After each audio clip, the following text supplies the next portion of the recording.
ಇನ್ನು ಬೀದರ್ನಲ್ಲಿ ಇವತ್ತು ಪ್ರಧಾನಮಂತ್ರಿ ಫಸಲ್ ಬಿಮಾ ಯೋಜನೆಗಳ ಪ್ರಚಾರದ 5 ವಾಹನಗಳಿಗೆ ಚಾಲನೆಯನ್ನ ನೀಡಿದ್ದಾರೆ ಸಂಸದ ಸಾಗರ್ ಖಂಡ್ರೆ ಅವರು. ಬೀದರ್ನ ಜಿಲ್ಲಾ ಪಂಚಾಯತ್ ಆವರಣದಲ್ಲಿ ವಾಹನಗಳಿಗೆ ಚಾಲನೆಯನ್ನ ನೀಡಿದ್ದಾರೆ ಎಂಪಿ ಸಾಗರ್ ಖಂಡ್ರೆ ಅವರು. ಇನ್ನು ಕ್ಷೇತ್ರದ ರೈತರಿಗೆ ಅನುಕೂಲ ಆಗಲಿ ಅಂತ ಬೀದರ್ ಲೋಕಸಭಾ ಕ್ಷೇತ್ರದಲ್ಲಿ 5 ವಾಹನಗಳಿಗೆ ಚಾಲನೆಯನ್ನ ನೀಡಲಾಗಿದೆ. ರೈತರ ಬೆಳೆ ನಾಶ, ಹಾನಿ, ಅತಿವೃಷ್ಟಿ ಸೇರಿದಂತೆ ರೈತರಿಗೆ ಅನುಕೂಲವಾಗಲೆಂದೇ ವಿಮೆಯನ್ನ ಮಾಡಿಸಲೇಬೇಕು. ಕಷ್ಟದಲ್ಲಿರುವಂತಹ ರೈತರಿಗೆ ಪರಿಹಾರ ಸಿಗಬೇಕೆನ್ನೋ ಒಂದು ಉದ್ದೇಶದಿಂದ ವಿಮಾ ಯೋಜನೆಯನ್ನ ಜಾರಿಗೆ ತರಲಾಗಿದೆ. ಇದರ ಅನುಕೂಲ ಪಡೆಯಲೆಂದು ರೈತರಿಗೆ ಜಾಗೃತಿ ಮೂಡಿಸುವ ಕೆಲಸ ಮಾಡುತ್ತೆ.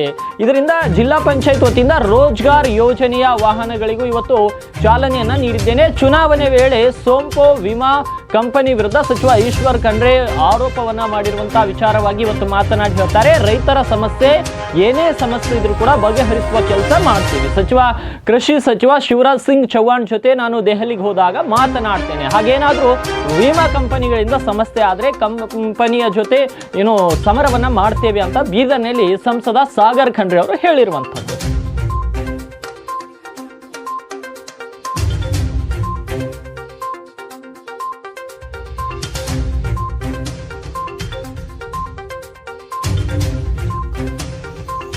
ಮೀಟಿಂಗ್ ನಾವು ನಡೆಸ್ತಾ ಇದ್ವಿ. ಪ್ರಗತಿ ಪರಿಶೀಲನಾ ಸಭೆ ಇಡೀ ನಮ್ಮ ಲೋಕಸಭಾ ಕ್ಷೇತ್ರದ ಎಲ್ಲ ಡಿಪಾರ್ಟ್ಮೆಂಟ್ ಎಲ್ಲ ಅಧಿಕಾರಿಗಳು ಉಪಸ್ಥಿತರಿರ್ತಾರೆ.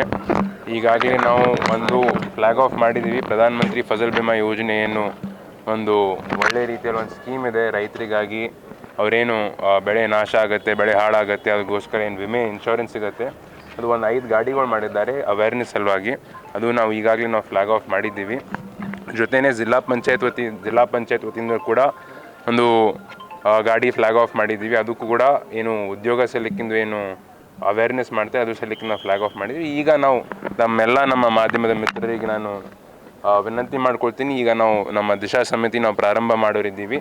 ಅದರಲ್ಲೂ ಕೂಡ ತಾವು ಭಾಗಿಯಾಗಿ ಏನೇ ನಮ್ಮದು ಈಗ ನೀವು ಮಾಧ್ಯಮದ ಮಿತ್ರರು ನಿಮಗೂ ಕೂಡ ಬೇರೆ ಬೇರೆ ರೀತಿಯಲ್ಲಿ ಸಮಸ್ಯೆಗಳು ಜನ ಹೇಳ್ತಾರೆ ನಮಗೆ ಈ ರೀತಿಯಲ್ಲಿ ನಮಗೆ ತೊಂದರೆ ಆಗ್ತಾಯಿದೆ, ಸಮಸ್ಯೆ ಆಗ್ತಾಯಿದೆ ಅಂತ. ನಿಮಗೂ ಕೂಡ ಏನಾದರೂ ಇತ್ತಂತಂದರೆ ತಾವು ಬರವಣಿಗೆಯಲ್ಲಿ ಅಥವಾ ನೀವು ಮೌಖಿಕವಾಗಿ ನನಗೆ ಹೇಳ್ಬೋದು. ಅದನ್ನು ಕೂಡ ನಾನು ಇವತ್ತು ನ್ಯೂಸ್ನ ಮೇನ್ ದಿಶಾ ಸಮಿತಿ ನಾವು ನಡೆಸ್ತಾ ಇದ್ದೀವಿ, ಅದನ್ನು ಕೂಡ ನಾವು ಎತ್ತೀವಿ.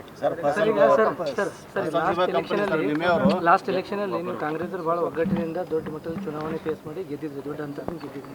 ಅದ್ರ 1 ವರ್ಷದಲ್ಲಿ ಏನಾಯಿತು, ಅಷ್ಟೊಂದು ದೊಡ್ಡ ಭಿನ್ನಮತ ಸೃಷ್ಟಿಯಾಗಿದೆ. ಕಂಪ್ಲೇಂಟ್ ಕೊಡ್ಲಿಕ್ಕೆ ನಿಮ್ಮ ಟೀಮನ್ನೇ ಹೈಕಮಾಂಡ್ ಹೋಗಿದೆ, ಉಜ್ವಲ ಕೊಡುವಂಥದ್ದು ಮಟ್ಟಕ್ಕೆ ಹೋಗಿದೆ ಅಂದರೆ ಇಲ್ಲ ಈಗ ನೋಡಿ, ನಮ್ಮ ಪಕ್ಷದಲ್ಲಿ ನಮಗೆ ಸ್ವಾತಂತ್ರ್ಯ ಇದೆ, ನಮ್ಮ ಪಕ್ಷದಲ್ಲಿ ಪ್ರಜಾಪ್ರಭುತ್ವ ಇದೆ, ಡೆಮಾಕ್ರಸಿ ಇದೆ. ಈಗ ಯಾವುದೇ ಒಂದು ಕೆಲಸದಲ್ಲಿ 100ರಲ್ಲಿ 90% ಜನ ಖುಷಿ ಇರ್ಬೋದು, 10% ಎಲ್ಲೋ ಒಂದು ಕಡೆ ನಾರಾಜಾಗಿರ್ಬೋದು. ಈಗ ಒಂದೇ ಪರಿವಾರದಲ್ಲಿ ನೀವು ನೋಡ್ಬೋದು, ಅಣ್ಣ ತಮ್ಮಂದಿರು ಯಾವಾಗಲೂ ಏನಾದರೂ ಒಂದು ಸಮಸ್ಯೆಯಿಂದ ಜಗಳ ಆಡ್ಕೊತಾ ಇರ್ಬೋದು. ಇದನ್ನು ಕೂಡ ಇದೇ ರೀತಿಯಲ್ಲಿದೆ. ಅವರು ಕೂಡ ಅಣ್ಣ ತಮ್ಮಂದಿರಪ್ಲೇನೇ ಇದ್ದಾರೆ. ಆದರೆ ಯಾವುದೇ ರೀತಿಯಲ್ಲಿ ಅವರಿಗೆ ಒಂದು ಸಮಸ್ಯೆ ಆಗಿರ್ಬೋದು, ಅದಕ್ಕೆ ಅವರು ದೂರು ಕೊಟ್ಟಿದ್ದಾರೆ. ಆದರೆ ನಮ್ಮ ಪಕ್ಷ ವತಿಯಿಂದ ಅವರು ಏನೇ ಒಂದು ಸಮಸ್ಯೆ ಇದ್ರೂ ಕೂಡ ನಮ್ಮ ವರಿಷ್ಠರು, ನಮ್ಮ ಹೈಕಮಾಂಡ್ದವರು ಅದು ಸಾಲ್ವ್ ಮಾಡ್ತಾರೆ. ಏನೂ ಚೇಂಜ್ ಆಗಲಿ. ನಾವು ಈಗಲೂ ಕೂಡ ನಾವೆಲ್ಲ ನಮ್ಮ ಪಕ್ಷದ ಮುಖಂಡರು, ಎಲ್ಲ ಕಾರ್ಯಕರ್ತರು ಎಲ್ಲರೂ ಈಗಲೂ ಕೂಡ ನಾವೆಲ್ಲರೂ ಒಗ್ಗಟ್ಟಾಗಿಯೇ ಇದ್ದೀವಿ. ಫ್ರಾಡ್ ಕಂಪ್ನಿದ ರೈತರು ಮೋಸ ಮಾಡ್ತಾರೆ, ಇವಾಗ ತುಂಬ ಕಂಪ್ನಿ ವಿಮೆ ಮಾಡೋಕೆ ಇದಕ್ಕೆ ಈಗಾಗಲೇ ನಾನು ಹೇಳಿದ್ದೀನಿ. ಈಗ ರೈತರಿಗೆ ಏನಾದರೂ ಒಂದು ಇನ್ಶೂರೆನ್ಸ್ ಸಮಸ್ಯೆ ಇತ್ತು ಅಂತಂದರೆ ಈಗಾಗಲೇ ನಮಗೆ ಭಾಳಷ್ಟು ದೂರುಗಳು ಬಂದಿದ್ದಾವೆ. ನಾವೆಲ್ಲ ಅದನ್ನು ಸ್ಟಡಿ ಮಾಡ್ತಿದ್ವಿ. ಬರೀ 1 ವರ್ಷ ಆಗಿದೆ. ಆದರೆ ಇದು ಕಂಟಿನ್ಯೂ ಆಯಿತು ಅಂತಂದರೆ ಈಗೇನು 21ನೇ ತಾರೀಕಿಗೆ ನಮ್ಮ ಸೆಷನ್ ಪ್ರಾರಂಭ ಆಗ್ತಾಯಿದೆ. 21ನೇ ತಾರೀಕಿಗೆ ನಾನು ಅಗ್ರಿಕಲ್ಚರ್ ಮಿನಿಸ್ಟ್ರಿಗೆ ನಾನು ಹೋಗಿ ಭೇಟಿ ಮಾಡ್ತೀನಿ, ನಮ್ಮ ಶಿವರಾಜ್ ಸಿಂಗ್ ಚೌಹಾಣ್ ಸರ್ ಅವರಿಗೆ. ಇದೇ ರೀತಿ ಸಮಸ್ಯೆ ಕಂಟಿನ್ಯೂ ಆಯ್ತು ಅಂದರೆ ಕಂಪ್ನಿ ನಾವು ಚೇಂಜ್ ಮಾಡ್ತೀವಿ ಅಂತ ನಾನು ಹೇಳ್ತೀನಿ. ದೊಡ್ಡ ಆರೋಪ ಮಾಡ್ಯಾರ ಈಶ್ವರ್ ಖಂಡ್ರೆ ಅವರು, ಎಂಪಿ ಹೋಗೋರು ಇದ್ದಾರೆ ಸರ್. ಮತ್ತೆ ಇದೇ ಕಂಪ್ನಿ ಕೊಡ್ತಾರೆ ಸರ್. ಈಗ ನಾನು ಅದೇ ಹೇಳ್ತಾ ಇದ್ದೀನಿ, ಇದು ಕಂಟಿನ್ಯೂ ಆಯಿತು ಅಂತಂದರೆ, ಸಮಸ್ಯೆ ಇತ್ತು ಅಂತಂದರೆ ಆವಾಗ ಸಮಸ್ಯೆ ಇತ್ತು. ಈಗಲೂ ಕೂಡ ಸಮಸ್ಯೆ ಕಂಟಿನ್ಯೂ ಆಯಿತು ಅಂತಂದರೆ ನಾನು ಅದೇ ಹೇಳ್ತಾ ಇದ್ದೀನಿ. ಈಗ ಮುಂಬರುವ ನಮ್ಮದೇನು ಮಾನ್ಸೂನ್ ಸೆಷನ್ ಇದೆ, ಇದರಲ್ಲಿ ನಮ್ಮ ಅಗ್ರಿಕಲ್ಚರ್ ಮಿನಿಸ್ಟರ್ ಆದ ಶಿವರಾಜ್ ಸಿಂಗ್ ಚೌಹಾಣ್ ಸರ್ ಅವ್ರಿಗೆ ನಾನು ಭೇಟಿ ಮಾಡಿ ಅವ್ರಿಗೆ ಹೇಳ್ತೀನಿ ಈ ಕಂಪ್ನಿದು ಏನಾದರೂ ಸಮಸ್ಯೆ ಇತ್ತು ಅಂದರೆ ನಾವು ಈಗಾಗಲೇ ಭಾಳಷ್ಟು ಏನು ಇನ್ಶೂರೆನ್ಸ್ ಸಮಸ್ಯೆಗಳಿದಾವೆ, ನಮಗೆಲ್ಲ ದೂರುಗಳು ಬಂದಾವೆ, ಅವೆಲ್ಲ ನಾವು ಸ್ಟಡಿ ಮಾಡ್ತೇವೆ. ಅದಕ್ಕೆ ಸ್ವಲ್ಪ ಸಮಯ ಬೇಕು. ಅದು ನಾವು ಸ್ಟಡಿ ಮಾಡಿದ ತಕ್ಷಣ ನಾವು ಏನು ಡೀಟೇಲ್ಸ್ ಇದೆ, ಯಾಕಂದರೆ ನಾವು ಮಂತ್ರಿಯವ್ರಿಗೆ ಹೋಗಿ ಭೇಟಿ ಮಾಡ್ತಾ ಇರುವಾಗ ನಾವು ಡೀಟೇಲ್ಸು ನಾವು ಸ್ಟಡಿ ಮಾಡೋದಕ್ಕೆ ನಮ್ಗೆ ಹೋಗೋಕ್ಕಾಗಲ್ಲ. ಅದಕ್ಕೆ ಈ 1 ವರ್ಷದಲ್ಲಿ ಏನೇನು ಸಮಸ್ಯೆ ಆಗಿದೆ, ಹೊಸ JD ಕೂಡ ಬಂದಿದ್ದಾರೆ, ಅದನ್ನೆಲ್ಲ ನಾವು ಪರಿಶೀಲಿಸಿ ನಾವು ಮಂತ್ರಿಯವ್ರಿಗೆ ಭೇಟಿ ಮಾಡ್ತೀವಿ. ಸಮಸ್ಯೆ ಇತ್ತು ಅಂತಂದರೆ ನಾವು ಆ ಕಂಪ್ನಿಯನ್ನು ಚೇಂಜ್ ಮಾಡ್ತೀವಿ.